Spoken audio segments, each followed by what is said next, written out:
this would be an incredibly revered and respected spot. We actually have manuscripts and archives where she signed the certificates called the Ijaz in Arabic for the students that completed her training. For Ibn Rushayd, she signed his Ijazah right there. Now, for a woman to have such a revered spot next to Prophet Muhammad in his mosque means that the entire community respected her and revered her. And finally, the greatest story of all time to me is the travels of a renowned Muslimah, the female student and scholar. Her name was Fatima bin Sa'd al-Khayr, and she was born in the 1120s in, you'll never guess unless you look, in China, east of an area called Kashgar. And Kashgar is very close to north of Afghanistan and India. And we have our map. If you can see the laser, it is this area right here, on the very edge of China. Now, her father was a Valencian. That means he was a European Muslim. His family had been in Europe and Spain for generations. Valencia is on the east coast of Spain. Now, he was a faqih, he was a muhaddith, that means he was a scholar also of hadith, and he could give juristic rulings. As the Christian reconquest of Spain became increasingly harder to endure, especially for pious Muslims, they were really targeted. He left and he went as far away, he took his family as far away as China. Now, what is incredible is when he starts having children, he is intent on making them all scholars. He is intent on giving them Islamic knowledge. He starts with himself, he teaches them, but then he takes them to every learned person he can, all of their lives. And their lives too are documented that they followed this quest for knowledge. So we know that Fatima, his daughter, after she was born, he started taking her, he would take her by the hand, she would go attend classes, first one at age 5. By the age of 7, she received her first certificate from a scholar. Now, where did they go? What's incredible is, starting from China, we know that he came from Spain, and he almost goes the entire way back. And we're going to document how they did that in search of this knowledge, which is fundamental, very, very, very, I can't say enough varies, how much it is recommended and implied and explicitly stated that a search for knowledge and a search for learning should inculcate one's whole life. And this is what he did for a daughter, not just his sons.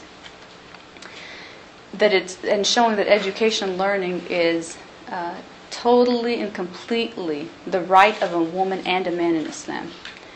Now, first he followed, it's going to be hard for us to see, but I've brought this little map, this little sketch, and you can see what I've documented on this world map. You're going to see it. Basically a line going west after he had come east all this way.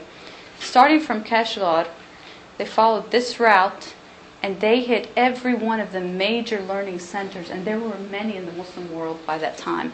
They first go into Samarkand. Samarkand and Bukhara, if you remember me saying one of the greatest Muslim scholars, a compiler of hadith, is al-Bukhari, it's because he came from this land. His name is Bukhari. Bukhara and Samarkand were called jewels at that time of learning. He would take his daughter to every great person of learning, in men and women, in these two places. They are in the area of Uzbekistan and Turkmenistan now. And then they headed south a little bit. They went to Merv, Tuz, Nishapur. Those are areas of Iran today. Followed west into Rai and Isfahan. And Rai and Isfahan now are in Iran. Rai is a famous city because the great scholar Al-Razi was from there. It doesn't even exist today. It's been wiped out. But Isfahan in Iran still exists.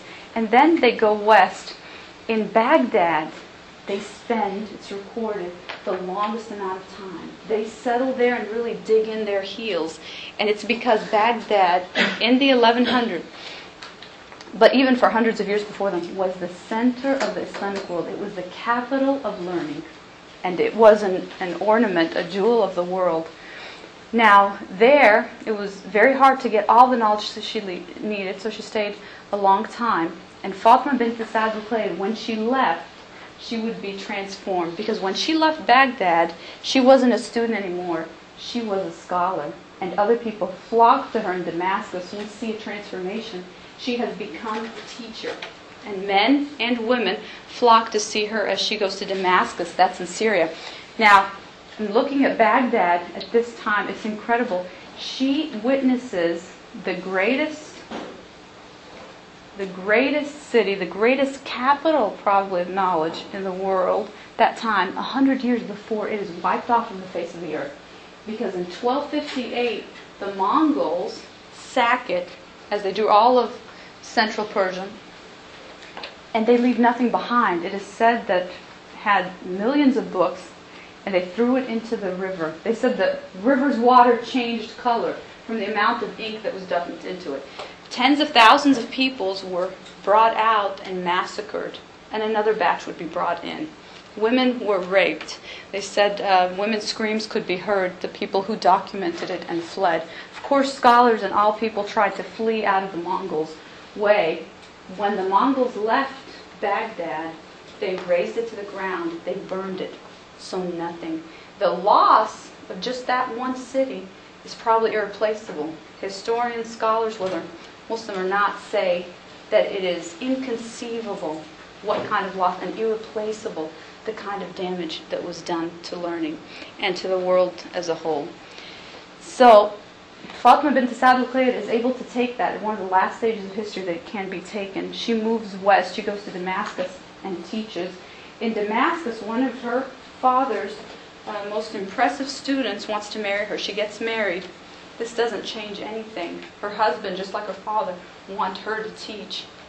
She keeps teaching, and her husband was a very noble, wealthy man. It's said that he has ties to the Ayyubi family, Salahuddin al-Ayyubi, the famous man, the famous Muslim who won back Jerusalem for the Muslims. Salahuddin, as he's called in Western literature.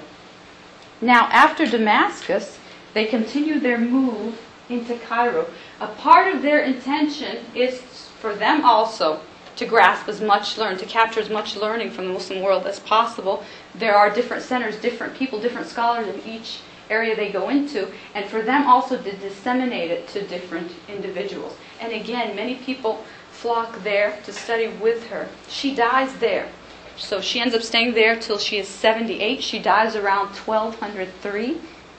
And it's said, what's incredible is that her scholars and students of learning that came to her, it's noted, carried back her teachings in her books, and it's documented what cities they go back to. And of all the cities that she touched and she influenced as she came on her way, we see arrows going back. The other cities that she did not hit, she did not touch, were the ones that sent scholars to her, and her knowledge is carried almost to every other city of the Muslim world that she didn't travel through. Aleppo in Syria, Alexandria in Egypt, Kufa and Mosul in Iraq, Urma and Hamadan in Iran. And everything about her can't be cited because her entry in Nedwi's biographical dictionary runs to 20 pages. 20 pages for one person. And now, let's take a look at how Islamic civilization saw women of the past after we've gotten this foundational understanding of women in Islam. The Queen of Sheba is mentioned in the Quran, and Sheba is a land called Saba in Arabic, and her name, the queen, is Bilqis, and she's an example of intellectual ability and political power. So the Quran refers to her. If you want to take a look at this, it's chapter 27, the Quran, verses 23 to 44 deal with her. And we see that even though she is outside of the pale of Islam, she is not a Muslim. And the Quranic narrative, God's words about her in the Quran, very dignified. She is a great, intelligent woman, has a lot of power, she commands men. So I think it would be helpful for us to go through this. Chapter 27 and verses 23, starting at 23.